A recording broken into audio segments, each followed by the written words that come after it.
Hello, so my name is Janella Long, Diacabana, and I've recently completed my MSP, or Maternity Support Practitioner, Doula training course with Bebo Mia, which encompasses fertility, birth, and postpartum doula training and certification. And I'm just here to discuss a little bit of self-reflection that I've gotten from the course and all the training and everything I've experienced over the last couple of months, and basically the impact that it has had on my business, how I treat and care for my clients, the services that I offer them, and as well as like how has the education impacted my personal life, because it definitely has. So first of all, let's address, how my client care has changed since my education with Bebo Mia. In just a few months, the last couple of months, the training and coaching that I've received from Bebo Mia, the most significant change for me regarding my client care is honestly me figuring out what kind of doula and care I want to provide. I really enjoy postpartum, and I think it's because I was confident in it. I've had 2 children. I've navigated postpartum. I've had unofficial doula clients prior to completing this course, and I feel like that's my bread and butter. And, I live in a part of the country that has so many different nuances. It's so diverse in terms of like people's socioeconomic status, like their occupation, where they come from. A lot of them are not really even native to Denver or Colorado. There's also the weather here. It's so unpredictable living up here at higher elevations in the Rocky Mountains. There's just a lot of factors. And I feel like when I took this course, it made me realize, despite all these factors, there's stuff that I need to provide to my clients fundamentally, just to help them navigate the wild world of postpartum, help them feel empowered during like the crazy but calm times of pregnancy, and even provide them with resources that can help them get pregnant if they're trying to conceive.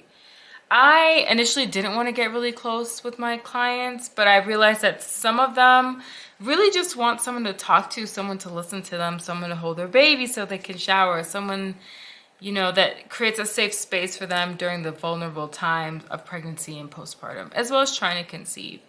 And being a doula does not necessarily have to be overcomplicated. I think most importantly, it's just important to providing, again, people with the fundamentals that they need to make the decisions for their family. And I feel like that's where the BRAIN acronym and framework has really helped change the way that I care for my clients. So if they come to me, they have a question, or their provider is telling them that they have to do something, or they feel like they're being forced to do something, I will always point them in the direction of the BRAIN framework and acronym. Ask yourself, what are the benefits to this? What are the risks? Are there any alternatives? How is my intuition feeling about this based off of what you've given me? And then I don't have to make a decision right now. I can do nothing. I can sit and wait. And I realized that a lot of my clients wanted me to say this for them to their providers, but I reminded them that they are the decision makers and I don't speak on their behalf. I am an advisor, but applying the BRAIN framework that I've learned through my education at Bebo Mia has shown me that people can really step up and become empowered and be more decisive and confident in the choices that they're making about their whole maternal or pregnancy experience. The next thing I want to highlight is like how my business has changed since educating with Bebo Mia. The main change I've seen in my business is mainly on the operational side. So, for example, how I'm managing consultations, how I'm sending out invoices, providing professional-looking materials to my clients. In the beginning, I was texting my clients a lot, emailing, sending one link at a time. It was starting to become overwhelming. I was managing my own calendar on top of having a corporate job, 2 kids, and also another side job of teaching swimming. And with Bebo Mia, and the enrichment exercises that we provided, even though I didn't do all of them, those activities really allowed me to create more professional resources that I can share with my clients. I can post on social media, have it on my website. Another thing is I've also started using a CRM software called Practice Better that has allowed me to schedule for non-urgent communications with my clients. So my clients can go in this portal, they can send me chats, I can share different documents with them within the portal. It's really up to them to go in there and really utilize it, but I am no longer the doula that sends things over text message. Yeah, just trying to make it more professional and easier to manage and more streamlined. So how has education through Bebo Mia influenced my life? Bebo Mia has helped me really gain the confidence in my ability to be a doula. I've taken my business, I feel like, to another level because I'm now transitioning out of some corporate work a lot sooner than I thought I'd be able to. I'm just a lot happier now, you know, knowing that I'm pursuing a passion as well as a career. And I'm hoping to make this full-time within the next year or two. It's been really eye-opening for me and has shown me that I'm capable of starting my own business, running it professionally, being accredited, and knowing that I accomplished this all within a year of starting my journey as a doula. Bebo Mia really helped accelerate this experience for me. I even did a different certification earlier last year, who will remain unnamed. And I felt like that training and organization did not really have a positive influence on my life or choice to become a doula. I also realized that with training and education that I've gotten here, that I am just more equipped to have a third baby. So if the timing is right, that's definitely on my radar for the next few years. It has reshaped how I feel about personal self-care. The next topic is, or question is, how did you use Bebo Mia education in my community? So I actually recently hosted a prenatal yoga event. The participants registered and got resources and goodie bags, but most importantly, they got to sit down with me and my doula mentor in an intimate setting. And by the way, my doula mentor, who's also my doula, is also a Bebo Mia alumni. And so they were able to sit down and just sort of discovery conversation on the different types of support that they can expect from a birth or a postpartum doula. Regardless of where they're having their baby or how, they know of the resources that are available to them within this community. I think what was most important is that we shared a lot of free resources. You know, we have folks who are covered by health insurance. We have people who don't have health insurance. We have people who have Medicaid, TRICARE. So what, they could receive in terms of referrals, chiropractic work, things like that. We really want to make sure that we provided, hey, these are free. These are inexpensive, and these are probably covered by your health insurance or not. And another cool part is this, the event was hosted at a day spa, which is owned by another doula in the community, and she offers pre and postnatal body work services. So we integrated her into this as well. Some obstacles that I overcame in the training. The biggest obstacle for me was my lack of confidence in supporting birth. I felt like I initially just kind of sat behind and like watched things happen. And I think it's because my first couple of births were, I don't feel like they really needed me physically as much. Their births, their labors moved along really quickly, moved along nicely, no complications, no interventions.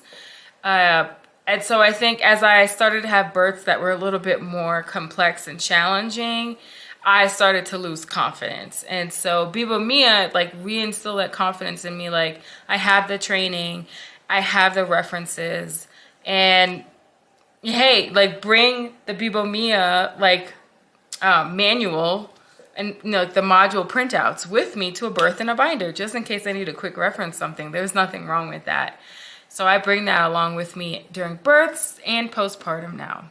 And yeah, it just really boosted my confidence and helped me overcome that, I don't want to say fear, but I just felt like I was inadequate to provide support to people, especially people who were birthing in the hospital, or people who had high risk pregnancies. But I realized no, they're all going to get the same amazing emotional, physical, and informational support from me. Because I'm trained and I can do it. So finally, what would I say to someone who's thinking about birth work? I would tell them to do it. Like, what is holding you back? Is it the training and being able to afford classes? I really found Bebo Mia to be affordable. They also have a payment plan. They also have a scholarship program. I would say accessible because I'm a mom of 2. I teach swimming. I had a corporate job. I couldn't make it to every single class, and I couldn't do training all in one weekend like I had done in the past. I just feel like Bebo Mia's training is really worth the investment, you know. And if you feel like, oh crap, like how do I get the money to pay for this? They talk about this in the class a little bit, but you know, maybe babysit for some people for a weekend, house sit, dog walk, sell stuff on Facebook Marketplace. We all have stuff in our house we don't need. The other way is maybe you're supporting a close friend or a family member and you give them a really discounted rate. Say, hey, I'll charge you $200 for your birth, but you have to provide me with a client evaluation that goes towards my certification. So boom, now you've got $200 in the pocket. I know I'm really speaking coming from a place of privilege, but if you want something, you will absolutely make it happen. I would say definitely get on some doula registries and offer discounted doula support because you are not certified and trained. And just remember that you are like not a clinical person. So I think at that point, you really can just say, hey, I'm here to do research for you. You're my client, and I'm here to hold your hand during the labor and delivery process, and I'll come check on you after you have your baby or babies. So I just remind people, like birth workers, we're not here to replace anyone. We're not replacing your spouse. We're not replacing your OB, your midwife. We're not replacing your labor and delivery nurse. We're here to augment that system and help pregnant people hold their providers accountable. So if you think they have the emotional space and time and the patience and resilience that is required of a birth worker, then start now. And you can start slowly. Maybe your goal is 3 clients a year. Last year, my goal was to have 3 clients in a year, and I ended up having 8. So, yeah. And then once you find your rhythm of like, am I birth? Am I postpartum? Am I fertility? Am I all 3? Am I some during this time of year? Am I some during that time of the year? I think once you start to figure that out, and that takes time, that's not going to happen overnight. I've only been doing it for a year, and I'm like still figuring it out. But once you find your rhythm and your niche, you're golden. So definitely get out there and make it happen. All right. Thank you.